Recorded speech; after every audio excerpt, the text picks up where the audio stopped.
So you have Jonathan Brooks as the target in the. So we have a tier break after that, and then we have a group of 5 guys, and Brooks is the target. One of the things people want to know is how you are thinking through him missing the first month. And again, we're talking redraft rankings today. There are going to be a lot of similarities, but there are also reasons why you might want to stash him in redraft that are a little bit trickier if you're taking a hole in your best ball roster for a significant chunk of time.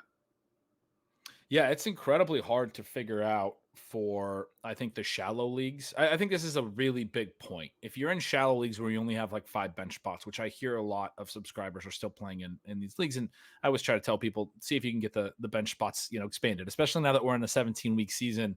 As you go through the buys and some injuries are going to crop up and people are going to be out, you shouldn't have to make decisions to cut players that you really want to keep, over a longer period of time. But if you don't have a lot of a depth in your bench, I think it does become challenging to draft Jonathan Brooks. When I think about like the FFPC formats that we draft in, Shawn, where you draft 18 roster spots, the price you can get Jonathan Brooks at and what his profile could be down the stretch when the big money is really on the line, it's not just a handcuff where you need an injury or some type of contingency based thing. It's that I'm literally projecting that because once he gets up to speed, I do think I think this is a meaningful season for the Panthers after a 1-16 season last year. I think David Temper's a very prideful guy. I think after last year was so embarrassing with the Stroud and Young stuff. And then also this offseason when the pick to get Bryce Young became Caleb Williams, that you're talking about the Panthers being Young's going to be inextricably tied not just to Stroud, who they drafted him over, but also Caleb Williams for the rest of his career because they traded Williams to get him and they traded DJ Moore and all this other capital, right? And when Caleb Williams goes out and has the rookie year, like we were just talking about, like there's going to be a lot of pressure on Carolina. And so the way I've described it is like if they're one of these teams that if they're 5-10 late, they're playing so hard to get to 7-10. Like they want that bad. That's what they're trying to sell 2025 hope.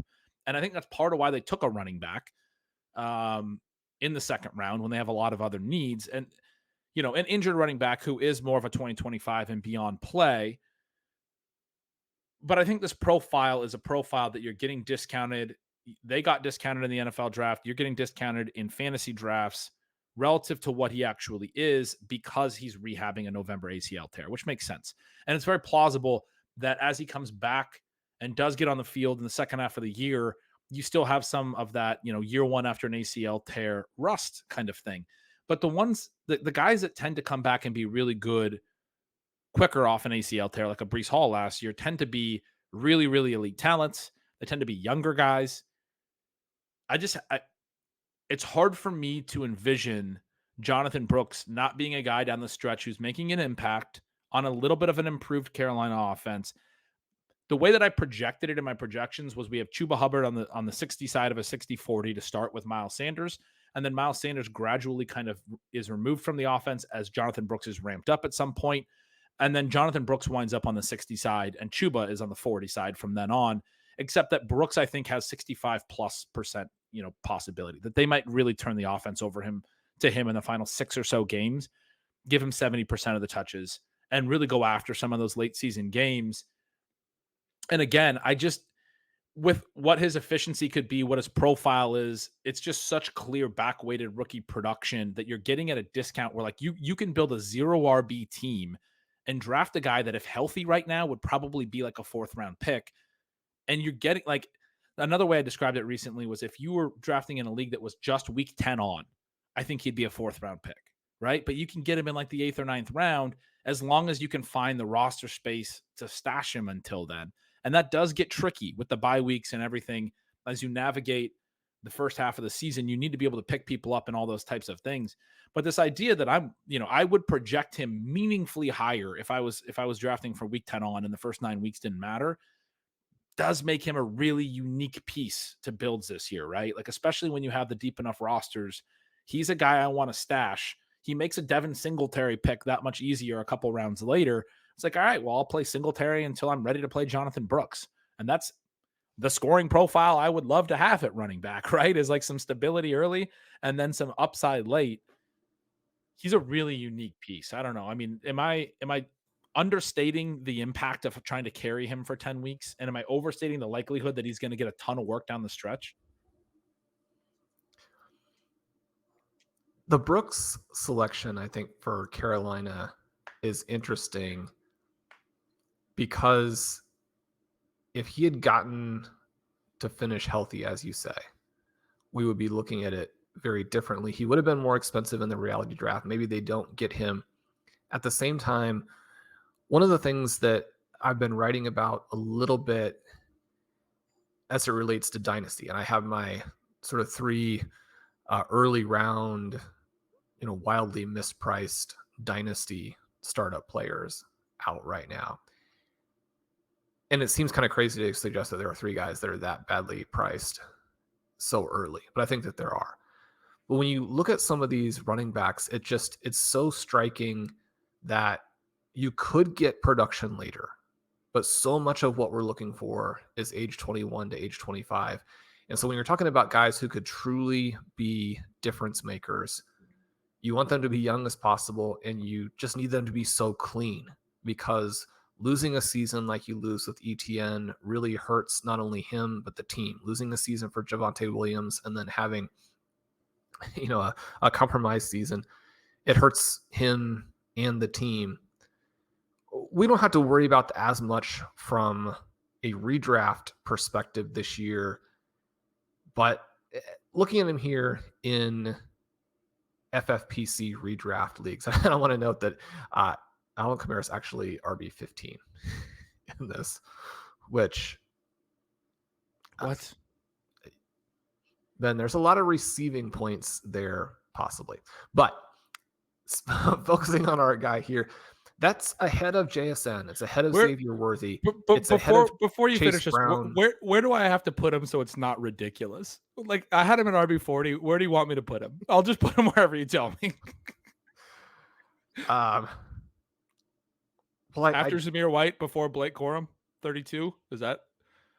I was going to say ahead of Zamir White, but that some of these guys you have as targets, you could still leap them.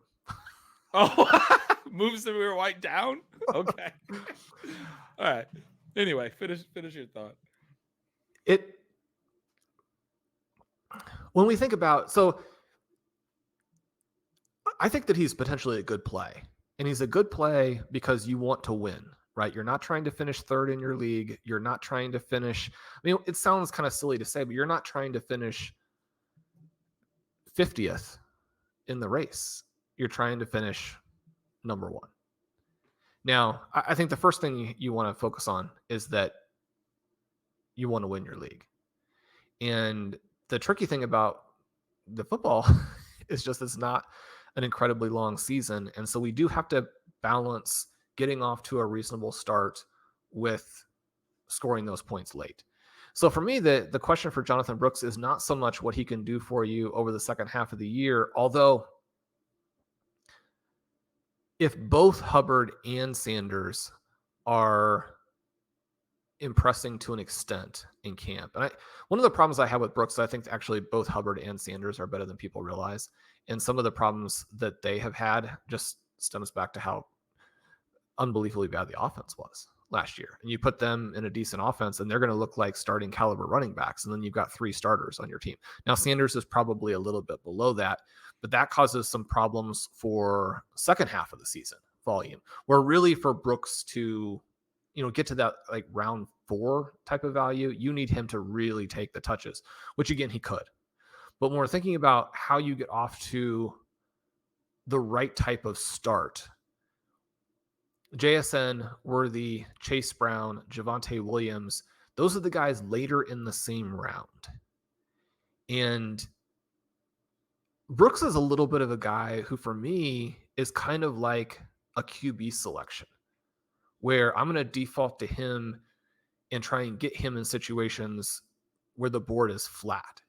Now, individual listeners are going to have situations in their home leagues, in their high stakes leagues, in their best ball drafts, all of those circumstances where they do come to a flat spot and Brooks is still available. And I would make him a priority at that point. Some of the names who are available in some drafts, I think make it tough. And so that's not necessarily a thing where ranking him where he is so much of a concern, because I think the ranking is globally correct. It's just when he's there bolded as a target, and then you think of some of the other potential targets there as well. This is one where it kind of comes back to Brooks versus the receivers that you have bolded. There's a lot of overlap in where those guys are going in redraft currently.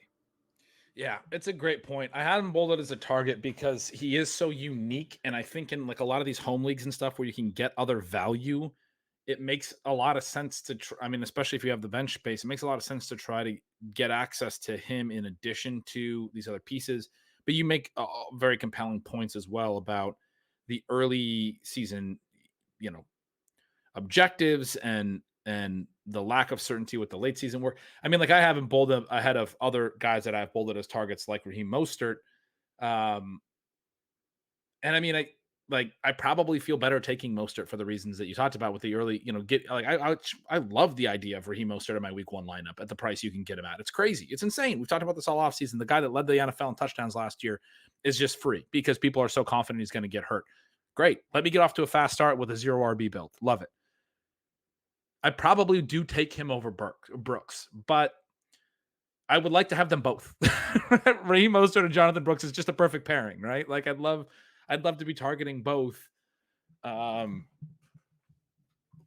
he's a really tricky one, a fun one to think through. I'll probably have to reassess because I don't want him to be so high. And I think this is good advice from one ranker to another. We always talk about kind of the way people are going to play our rankings. I don't want him to be so high that, everyone using my rankings is getting him because I've made him a clear target at a certain price point. Yeah, I got to think through that range. That was the hardest range for me. And I did just move him down as we're talking, but that range of running back where you're trying to balance the Alvin Kamara's and the ones that we think are sort of dead zoney and are not really draftable. How far do I move them down? How far do I move Rachaad White down, who I think I didn't move anywhere near as far down as Kamara, but I also think is probably a fade. But at a certain point, I would draft this guy. He does have a good receiving profile as well. I have him like ahead of DeAndre Swift still, but I have him down quite a ways. And then how far up do I move the guys that I'm betting on that have real ceilings? Like I noticed that Chase Brown, Sean, is a guy that we both really love. You're even higher than me on it. And I got a little jealous because I do have him very high and marked as a target, but it's like, how could I get him even higher? But the guys I have ahead of him, I do like. And I have him right behind Jaylen Warren. I was thinking about moving him ahead of Warren. You actually have Warren ahead of him as well, but you have both of them a little higher, I think, than some of the other dudes like Jonathan Brooks so trying to layer all of this stuff that starts like right from where the dead zone starts. You mentioned this whole range that I have a couple little mini tier breaks, but for me, it starts with Josh Jacobs and Joe Mixon and Saquon Barkley, who we talked about the very, very top of the show, and goes all the way down through some of those really high upside contingent backs. And I totally understand when you're thinking about week 1 roles, how different those profiles are going to be. And those are not all in the same tier. They are different tiers, but like I don't have a big tier break.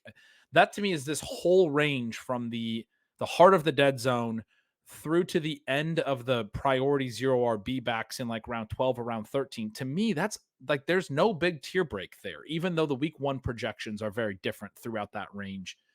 Because when I try to put together a value of the pick and what he brings, but it's the way that you build out your running back room that matters so much is sort of the point that I'm trying to drive home. As we were talking through Brooks, it's not target Brooks in every single draft because I have him where I'm at, but it's how can you use him thoughtfully in a build with a guy like Raheem Mostert, where you get that fast start and you get off to the early points and you get those elements, but also have something that could be a late season hammer in your back pocket. If you're in a home league where you get a lot of trades done, probably the Jonathan Brooks manager at some point is willing to move him. You could probably not draft him, let somebody else take him.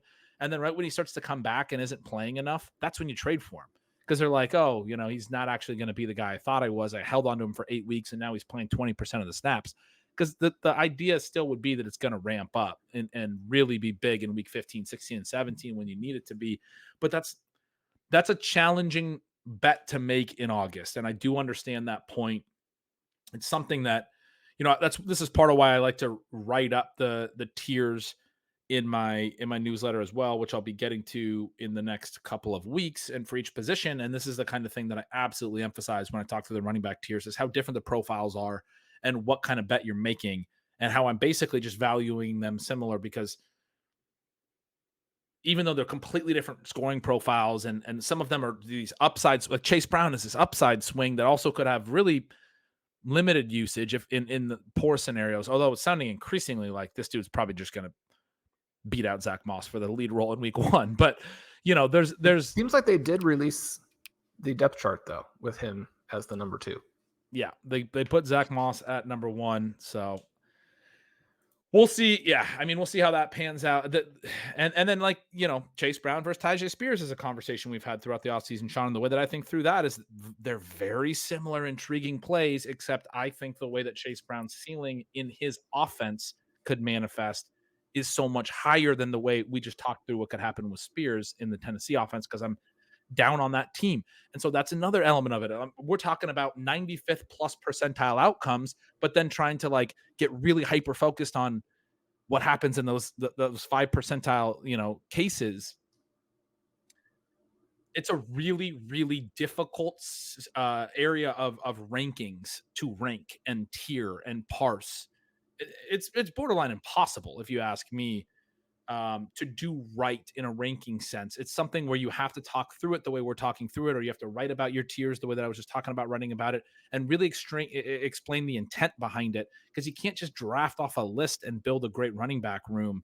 It's going to be very dependent on what your build is and who you've already taken and how that all comes together. This is a really big element of fantasy play where there's skill involved. There's a dynamic element that you have to consider as you're doing the drafts. That it doesn't apply as much to quarterback, where I was talking about we could just kind of look at projections to a certain degree and kind of see who's the better plays. It doesn't apply as much to receiver or tight end, where there's more skill-based stuff in their ceiling scenarios. It's like this guy can just go out and earn so much volume that's what I know what his range is, right? Like, yeah, the offense sucking can limit the ceiling for some of these guys, but we know who the quarterbacks are. There's narrower ranges for what that means. At running back, it's just, man, it's so volume-based. It's so role-based.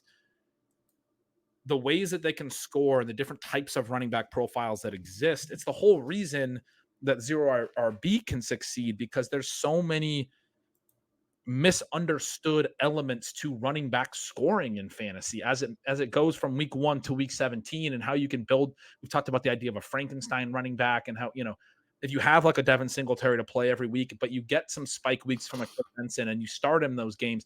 That was Alexander Madison a few years ago. He never had 2 good games in a row, but Dalvin Cook missed a couple random games. He was the clear play in DFS circles, and people who had Alexander Madison on their roster would plug him in, and he gave you multiple 20-point spike games, but you're also not taking the zeros because you're just putting him on your bench because Dalvin Cook's back in the lineup.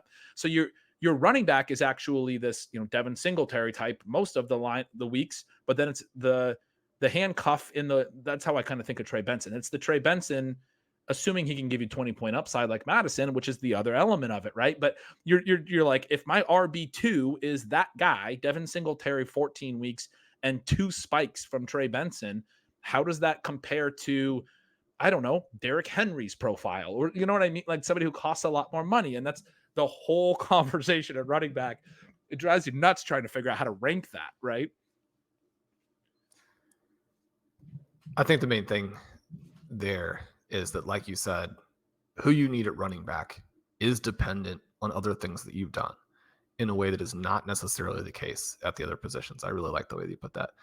Ben, we've talked about a few of the receivers here. I think there are some things about the early guys that will be really fun to address on our 2025 first and second round show.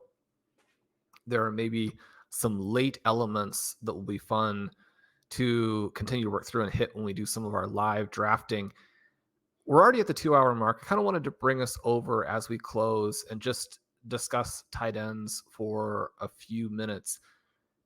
Tight ends in some ways are not as sexy, but I really think they determine fantasy leagues. It's been the case for me. And so, again, I think lean into what you are good at, but I continue to see tight end as an exploitable area across a lot of different formats. And so looking at your rankings here is a lot of fun. Now, I don't think anybody will be surprised that you had a lot of guts with your number 1 ranked tight end. I'm not going to give all of that away, although that sort of implicitly does from many listeners. But Well, I've been saying it on every show all offseason, and I stand by it. But Ben, you and I spent, part of our pre-show conversation again today talking about how Dalton Kincaid was about to be the Buffalo Bills Travis Kelce. You have him ranked below the actual Travis Kelce, who is about to be the Chiefs' Dallas Goedert. So you have pushed Kincaid up over Kelce. The funny part about the way that you frame that, and it's, I'm looking at our tight ends, and I have McBride 1, which you alluded to. I don't mind saying it. You have him literally 1 spot behind Laporta in your overall rankings, and like very, very high. So it's not like you're very far off of that. There's no other positional players that come in between there. And then the other thing I noticed, Sean, is when doing these rankings, I was like, I don't like the conversation's been Kincaid Andrews, and a lot of people have been in on Andrews over Kincaid, and I think we've talked through that one a lot. I'm not out on Andrews, but the player that I was like, I got to stop ranking him so low is Kyle Pitts, who actually should be the one that should be ahead of Travis Kelce in that tier. Kyle Pitts should be the tight end 3, and I don't think there's even a debate about it, because the question that nobody wants to actually grapple with, because that's you're smiling. That's a really, there shouldn't be a debate about it, is a very bold way of saying it. But the question that nobody wants to grapple with is, what if he actually is the number 1 over Drake London? We're drafting Drake London in the top 15 overall, and he plays the easier to fill position because we're confident of all of these trends about the team and everything, and that Drake London's very good. And maybe there's a lot more confidence in London's ability versus Pitts. But the reason I think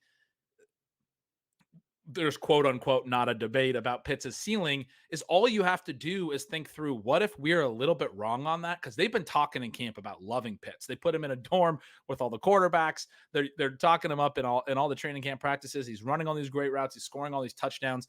When I got a chance to talk to Robert Mays over on the Athletic podcast earlier this offseason and talked about Pitts, one of the things he emphasized to me is that he thought would be a really cool thing, or to sort of expect, is that Pitts would actually come down with his ADOT a little bit and be running a lot more of the intermediate kind of over routes that Puka Nacua ran in this Rams offense last year.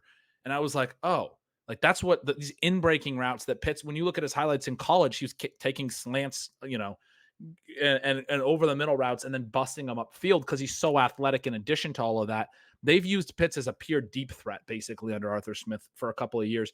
Really, really low catchable target rate. Some of the data shows that independent of each other, both of the last 2 seasons, not just over the 2 years, but both of the seasons independently, he had the lowest catchable target rate of any tight end with any meaningful volume.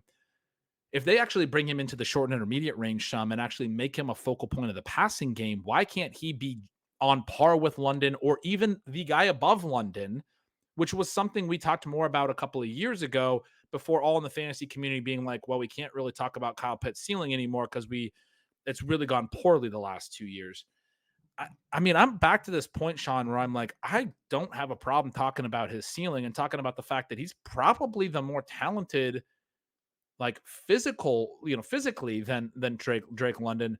Now, maybe in terms of route running and a lot of those elements, Drake London is the better player. But just the fact that Drake London is going as high as he is as a wide receiver, if they're even close in target rate and usage, Kyle Pitts is a smash. He's still going in the 6th round, right? Like he's a tight end. That's this. We still believe that scoring profile with the higher A dot, even if it comes down some, he'll have a higher A dot for a tight end. The scoring profile that he can bring, which looks more like a wide receiver, essentially, a higher yards per reception and those things, can be so dynamic at tight end. Again, the three players we've been talking about it as the two players that have the real ceilings are McBride and Kincaid this year. To me, it's the three. And you have to include Pitts in that conversation. And I kind of like, so you have Kincaid up in the higher tier, in the Kelsey tier, and ahead of Kelsey, and I have him below at tight end 4, and then I have Pitts right behind him. But I moved Pitts ahead of Andrews, and the thing that I noticed that you also have is Pitts also ahead of Andrews. And so the point I was kind of driving home is the only thing that we don't have the exact same, even tier wise, with our top 7 tight ends is that you have Kincaid that tier up ahead of Kelsey. Oh, and then the flip on McBride and Laporta. But you were talking about like, why don't I have Kincaid higher? It's the one minor disagreement our rankings have. But what I love is that we both have Pitts over Andrews. And yeah, I had a hard time ranking these top 7 tight ends, but part of the reason I kept it here is I do still have a desire to get some access to Kelsey. And also because I'm not sure that Kincaid's the one that separates from that group. I guess I'm starting to think that maybe it's Pitts that I need to bring all the way up. And looking back at McBride and Pitts and some of these other guys from college, the per game receiving numbers for Pitts and McBride in their final seasons really separate and gap everybody else. Now, again, you've got to be aware of how relevant that may or may not still be. But when we think about McBride in the context of what he's done 2 of the last 3 seasons now, you think about Pitts and what he did in the consecutive seasons, which we're now somewhat removed from. And I think the fact that we're removed from those seasons is meaningful. I think that Pitts looked so bad on the field last year, didn't look interested. There was almost an AJ Green-esque quality to his play when he got targets. And yet, and so late AJ Green, not obviously AJ Green was very, very good for a long time. We don't want to overlook that just because of the final years. That portion, when you contrast it to Drake London, I think is meaningful. But we also have the injury that he's coming back from. And your point about how easy it is to fill the positions or what it would mean for you if you win with London versus if you win with Pitts, they're 2 very different things.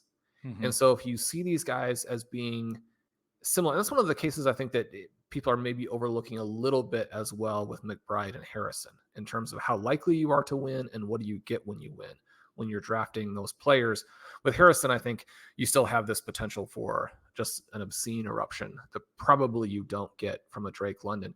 But London and Pitts with Kirk Cousins, the upside is significant. I don't really think that the rest of the target competition there is going to do much to them.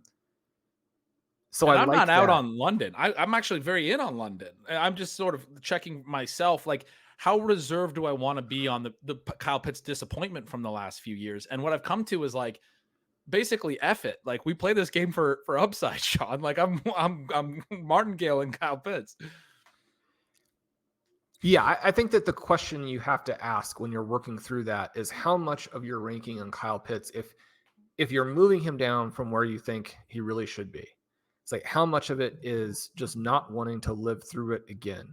Yeah. Both from a being wrong perspective and from like a winning perspective, right? When we want to win, it doesn't really matter if we lived through it before. If we live through it in 2024 and don't win, that's a problem. But how much of it is the emotional reaction and how much of it is that also in 2024 he wasn't good, and just how much you can wave away by saying, oh, he wasn't 100%. But I agree with that. And I do want to consider the possibility that Kyle Pitts is just not the player that I think he could be in a hit scenario. But the way that I'm willing to, I'm not necessarily trying to wave that away as much as there is concrete stuff that I believe strongly about this Atlanta team that applies to London and applies to Bijan and how high I've been on those guys. That comes down to being very out on Arthur Smith as a offensive mind, right? their pass rate over expected was dead last year and second to the last the year prior. And we expect a ton more pass volume this year. The way that could manifest is like literally at least, I think I'm projecting 70 more pass attempts than they had last year. I think he could push to 100 plus more pass attempts. And then you talk about the injuries and all of those things. But, the catchable target rate is the other part with Kirk Cousins. There's all of these like very concrete things where I'm like, okay, if this wasn't Kyle Pitts, if you strip away the name Kyle Pitts, I wrote this in my targets per out run piece, and I think I've probably said it on the show, but if you strip away that name and the attached scarring and all of those things, like you'd have to be in on this profile. Like I would, based on what I believe about Atlanta's situation for fantasy scoring this year, how in I am on Bijan, how in I am on London, and now there's this tight end that's formerly a top 5 overall pick that the team, since taking over, has been like, we want to get that stuff situated and get him actually going in the right direction with his career. Shawn, he's still 23 years old until October. Until in season, he turns 24. He's younger than Dalton Kincaid. Dalton Kincaid played his age 24 season last year. Kyle Pitts will play it this year. He's younger than some of the rookies, like Cade Stover has been making camp news. Kyle Pitts is younger than him. I know we do that all the time, but people act like Kyle Pitts is somebody that we've been sitting around and, playing through his age 27 season, waiting for it to hit. The guy's 23 right now. A tight end at that age with his skill set, the stuff, one of the things we talked about with Arthur Smith and that element of it, Shawn, was how Arthur Smith would say that the guys in the locker room, they're in with him. They don't care. This isn't fantasy to them. And you made the point on one of our Sunday night shows that like probably like the Kyle Pittses and the Drake Londons are not real pleased that they had to work this hard to get to where they are, and they can't get the ball thrown to them and actually ply their trade and show that they're good at stuff. A very notable thing for me on Pitts, on where his mindset is when Kirk Cousins got signed, there was a talk about Pitts giving up his number 8 to Kirk Cousins. And reportedly, Kyle Pitts said, you wouldn't need to make a donation or anything like that. All I need is targets. Like that. I just want the ball. Will you just throw me the ball? Everything I've heard from Raheem Mostert, everything I've heard from Zach Robinson about Kyle Pitts is like, this guy's a really dynamic player and we want to find ways to use him. I think if you're a new team taking over this roster, like that's obviously what you would do anyway, because you're like, this is a former top 5 pick that we've not gotten anything out of this guy. I think there's a lot of stuff that's very concrete. It's not just making the same Kyle Pitts bet that we made last year with Arthur Smith. It's now if the market was adjusting for all of these concrete things that are improved situationally, then I might be like, okay, we have to be concerned about Pitts. But the market's not adjusted. They're just I think depends it's the same bet. A little bit on where you're looking, in that there are definitely formats where he's a super easy play.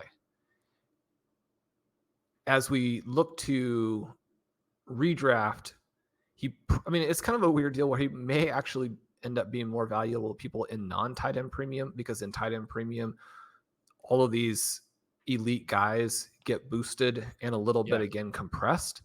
You guys have been doing your early slows in the main event for ship chasing. In the FFPC format, he's going at 312. And so you do have to make a very concrete payment and statement to draft him there. And I saw someone, Fantasy Mojo tweeted out a slow main event, or maybe it wasn't a slow main event, but one where somebody started Laporta McBride at the 1-2 and then took Pitts at 312. So they started 3 straight tight ends, and I was like, I want that team. I want that team, Shawn. So don't have to talk you into it. I have Kyle Pitts ranked ahead of Mark Andrews. I do just want to finish out by saying when he's targeted in the end zone this year, I want him to extend his arms and try and make a play. You want him to actually go get the ball and not play like AJ Green. I think that's a very fair and balanced way of tempering my enthusiasm. But that's all Arthur Smith's fault. He's like, if I catch this pass, we may have the same coach. Then to finish out, I think a fun conversation would be TJ Hockenson. Okay. He's potentially the same type of bet, maybe even, a supercharged version of it. When we talked about Jonathan Brooks, you have him down at tight end 21. Since he moved to the Minnesota Vikings, he has been just a fantasy wrecking ball, especially in tight end premium. It doesn't get quite as much coverage, and in some ways for good reason, as Nick Chubb, but it does sound like he is rehabbing well. Now, what that means, it could be a variety of different things. It could mean that he's on schedule, but the schedule, because a lot of this stuff, in my understanding of it, has been, not communicated to people in order to protect just the need to not rush, right? You don't really want people to know your schedule, because if you get behind by a week or 2 weeks, you don't want that to be the focus. You don't want a guy to push when he's not ready. With Hockenson, I guess for me, and to give a little bit of context too on actual price, he is going in the middle of round 9.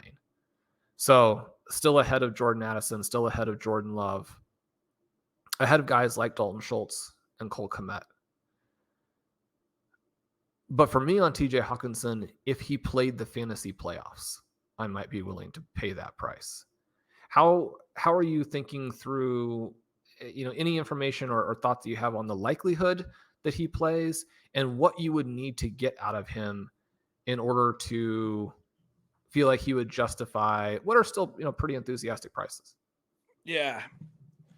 I guess we're just kind of flipped on Hockenson and Jonathan Brooks, because it's the same exact conversation to me, where the reports are that Hawkinson's maybe going to be playing a decent amount before like week 8 or week 9, or not the reports, the expectation, I think, from the Twitter doctors, essentially, because he was such a late ACL tear, even later than Jonathan Brooks. The rehab's behind in that regard, Jonathan Brooks's timeline. And then the other side of it is that there is, a meaningful difference from Kirk Cousins to the rest of them, because he's been so dynamic in this Minnesota offense. But when I went through the projections and thought through what it would mean for JJ McCarthy and Sam Darnold to be the quarterbacks in this offense, I wound up a little bit lower on Justin Jefferson's efficiency than I wanted to, lower on Jordan Addison's than I wanted to, lower on TJ Hawkinson's, even in his limited role, than I wanted to, and still wound up with basically a career high for Sam Darnold in yards per attempt by like a half a yard.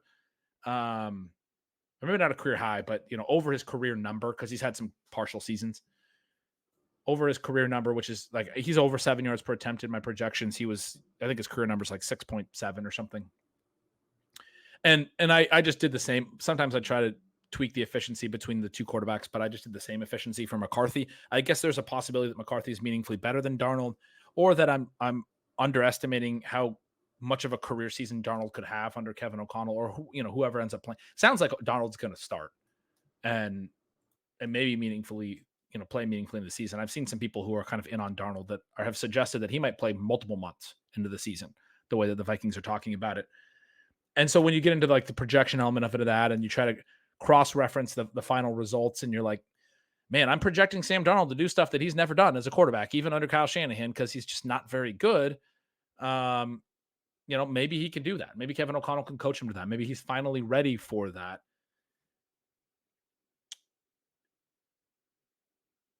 But yeah, I mean, that plays into it. The fact that Kirk Cousins is a really good quarterback for his receiving weapons, throws a really high catchable ball or catch rate, and it has a high rate of catchable passes, and his receivers tend to have high catch rates, and it manufactures a lot of receptions, in addition to being, a high target rate. And he just throws a lot, right? I mean, you get a lot of passes out of him.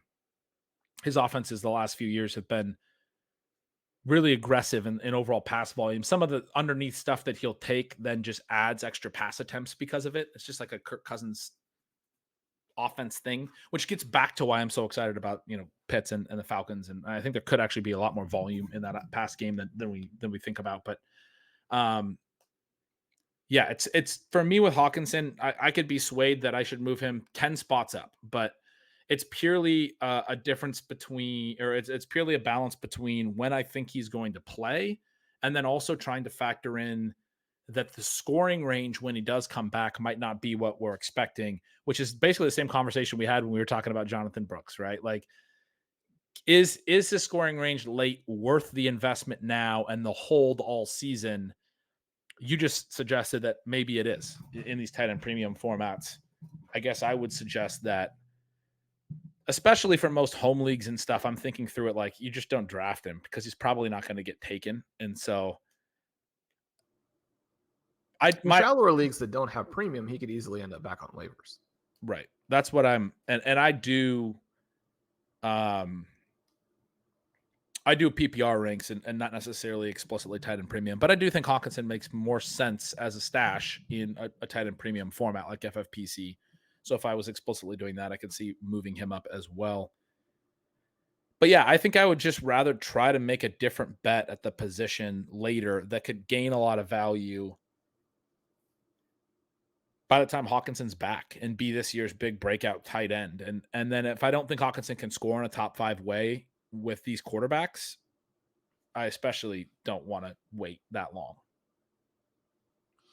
Yeah, I think it's similar to that conversation that we're likely to have with the ship chasing main event, where, how Justin Jefferson, I think, is incredibly controversial when you consider how good he is and yet what the quarterback play is likely to be. Also, what his target share is likely to be in a situation where you perhaps have your other two main targets injured and suspended. You could have some 45-point games there, even with bad quarterback play in that particular window. But what it does to Jefferson, what it does to Addison, and how that influences how you want to look at him if he misses a game or two. Hockenson, though, it does always jump out to me when I'm working through the valuation of guys like McBride and Kincaid, and like how much they can gap the position, gap most of the players at the position if things hit right. You go back and you look at TJ Hockenson after the trade, and we want to take examples of players who aren't just a Travis Kelce.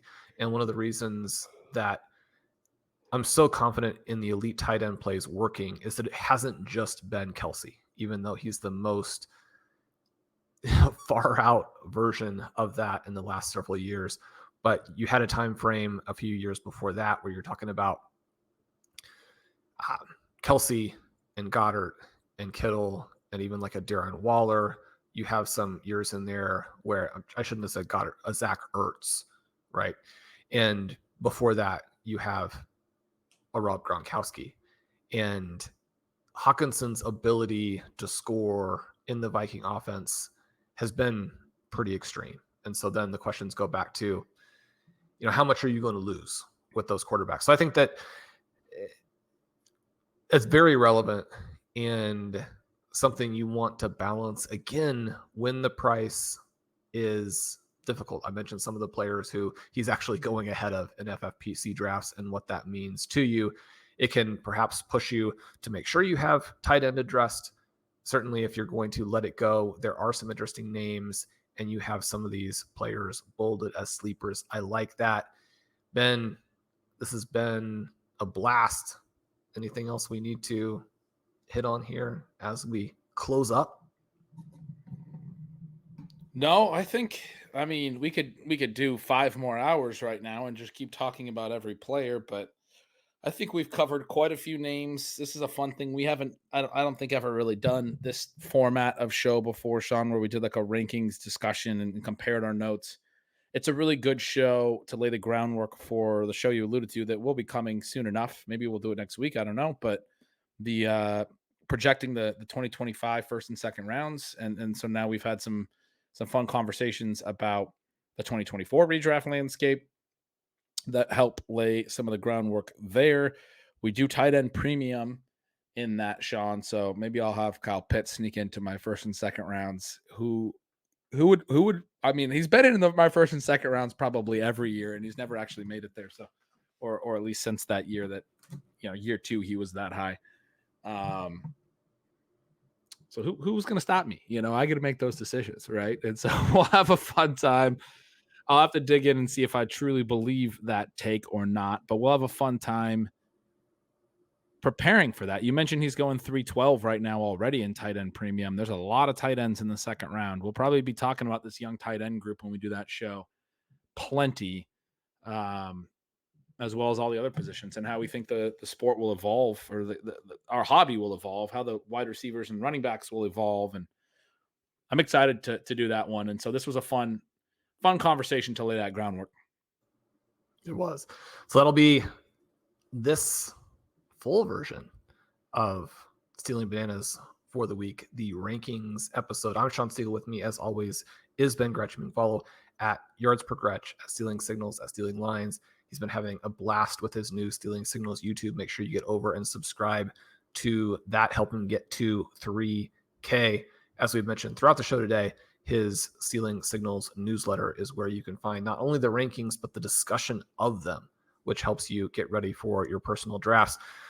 Blair Andrews and I have had a lot of content come out in the last week on RotoViz. I've mentioned some of mine. Blair has an extremely comprehensive look at wide receiver breakouts and age curves and helps you understand the trajectory of those players. Obviously, hitting on the right types of wide receivers is the more or less foundation of 2024 fantasy football. You'll want to get over and check that out. You can get 10% off with the coupon code RVRadio2024 at checkout. And as always, if you want to leave us a rating and review, that really helps with the algorithm. We love you guys. We'll talk to you soon.